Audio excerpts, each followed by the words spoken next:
I started learning about apologetics, I quickly encountered all of the apologists online, and I thought, some were making the argument that you could argue people into heaven. You just needed to convince them. You just needed to have enough knowledge. And while I agree that we need to study, we need to be, experts in scripture, we need to let it, be all of our thinking, and learning is great.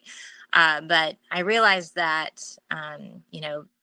relying on the grace of God, that we're only saved by his grace, and not, well-rounded arguments, or how intellectual, how smart we are, or how, Mhm.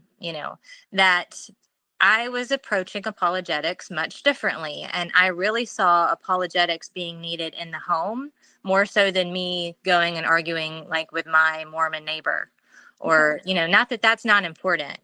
Um, but also, just being able to give a defense for the hope that is in you.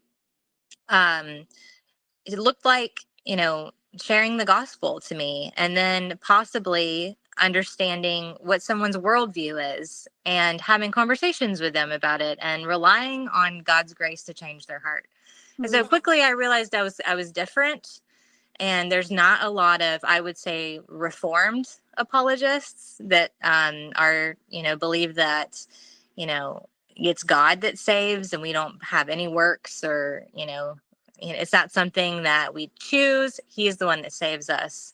And so, yeah, I was like, I'm in the presuppositional camp, because I just don't agree with this. You can argue people into changing their minds. And so, yeah.